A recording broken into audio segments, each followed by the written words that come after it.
सत्यनाम आप सभी को मेरी तरफ से साहिब बंदगी। पिछले पार्ट में हमने यह जाना कि ब्रह्मा जी भी सद्गुरु के सत्य वचन सुन के उनकी ओर आकर्षित हो गए।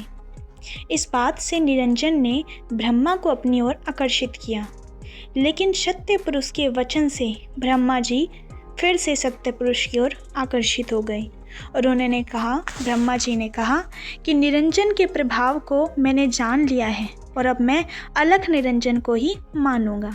तो चलिए आगे की स्टोरी इस पार्ट में जानते हैं। कबीर साहिब कहते हैं कि जब मैंने देखा कि निरंजन ने ब्रह्मा की बुद्धि फेर कर अपने पक्ष में कर दिया है, तब वहाँ से उठकर विष्णु के पास आया। मैंने विष्णु से आदि पुरुष का उपदेश कहा, किंतु विष्णु ने भी निरंजन के वशीभूत होकर मेरे संदेश को ग्रहण नहीं किया। विष्णु ज्ञानी जी से कहने लगे, हे ज्ञानी जी, मेरी बराबरी करने वाला त्रिलोक में कोई नहीं है। मेरे पास काम, मोक्ष, धर्म तथा अर्थ ये 4 पदार्थ हैं, इसलिए सारे संसार का पालनहार मैं हूँ तथा सारे संसार के जीव मुझ पर आश्रित हैं। मैं जिसको चाहूँ उसको मुक्ति देता हूँ। ज्ञानी जी ने विष्णु जी से कहा, हे विष्णु, तुम दुनिया के जीवों के मोक्ष की कर रहे हो, परंतु तुम्हारा मोक्ष कैसा होगा? जरा बताओ तो सही। जबकि मोक्ष धाम की प्राप्ति सब कुछ मिटने पर अथवा मिट जाने पर होती है, इधर तुम विषय वासना तथा काल रूपी अहंकार से भरे हो। तब बताओ तुम्हारा मोक्ष कैसा होगा? जब तुम स्थिर नहीं हो पाए हो तो दूसरे को कैसे स्थिर कर सकोगे? झूठी साक्षी से तुम किसका भला कर सकते हो? जब तुम स्वयं मुक्त नहीं हो तो दूसरों को क्या मुक्त कर सकोगे? जब तुम्हें सदुपदेशों का ध्यान ही नहीं है तो दूसरों को क्या सदुपदेश दे पाओगे? विष्णु की जो स्थिति थी उसे ज्ञानी जी ने स्पष्ट कह सुनाई। कबीर साहिब धर्मदास जी से कहते हैं कि तब विष्णु जी ने ज्ञानी जी की कही हुई वाणी सुनी तो विष्णु कालवश होते हुए भी कुछ प्रभावित हुए।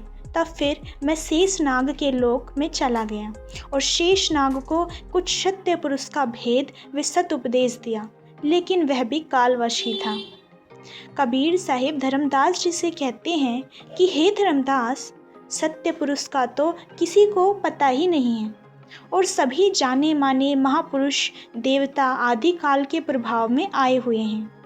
कबीर साहिब कहते हैं कि जीवों की काल माया से रक्षा करने वाले सद्गुरु को पहचानना है। ये सद्गुरु की काल से छुड़ा सकते हैं और तुम्हारे जीवन भर रक्षा कर सकते हैं। वैसे परम प्रभु सत्य पुरुष को ब्रह्मा, विष्णु, शिव आदि स्मरण करते हैं और ध्यान करते हैं, परंतु बिना सद्गुरु के उनका भेद नहीं जाना जाता। वेद भी सत्य पुरुष की महिमा रात दिन गाते हैं।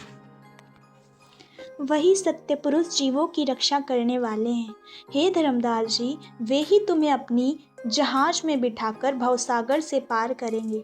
सद्गुरु को छोड़कर काल माया से जीवों को बचाने वाला कोई नहीं है। सद्गुरु पर पूर्ण विश्वास करने पर ही सत्य पुरुष से तुम मिल पाओगे।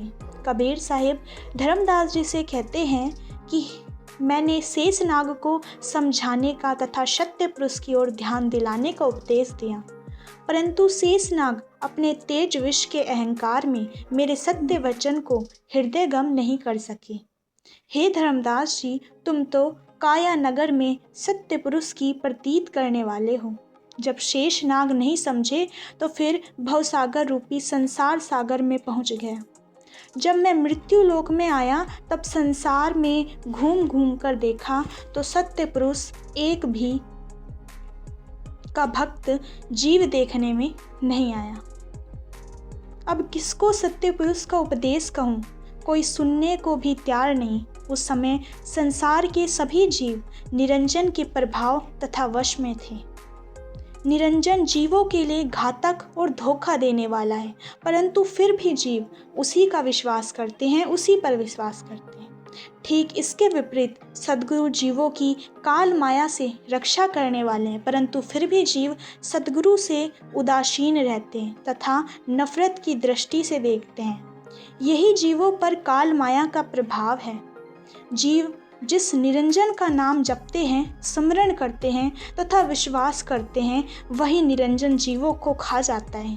निरंजन जीव को जिस समय खाता है, उस समय जीव को ध्यान आता है कि अगर मैं सद्गुरु के उपदेश से प्रभावित होकर शरण में चला जाता तो मेरी यह दुर्दशा नहीं होती। जीव माया मोह तथा अज्ञानवश उस निरंजन को ही सर्वेश्वर मानकर फंस जाते हैं और अत्यंत दुखी भी हो जाते हैं। तब उन जीवों को दुख को देखकर मेरा हृदय उक्ति व्यतीत हो जाता है। जब ब्रह्मा विष्णु तथा शेषनाग को ज्ञानी जी ने सत्य पुरुष का भेद बताया तब ये बड़े प्रभावित हुए, परंतु निरंजन ने ब्रह्मा विष्णु व शेषनाग के मन को अपने प्रभाव से बदल दिया।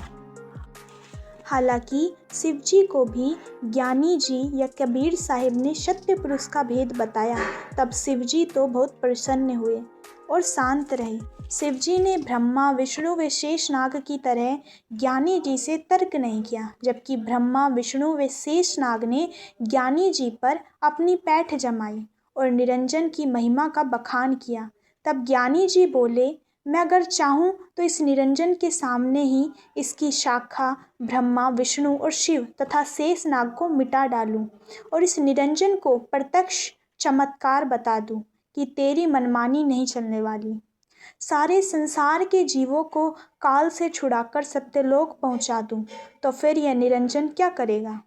इसलिए मैं बार बार घूम घूम कर दोहरा रहा हूँ कि कोई सत्य पुरुष को पहचानो, अन्यथा काल तुम्हें खा जाएगा। परंतु फिर भी सारे जीव सत्य वचनों की तरफ आकर्षित न होकर काल के वश हो गए हैं तथा अमृत रूपी सत्य नाम को त्याग कर जहर रूपी निरंजन अथवा काल के नामों को धारण करते हैं। तो चलिए आगे की स्टोरी नेक्स्ट पार्ट में जानते हैं। Like and subscribe my channel. Thanks for watching.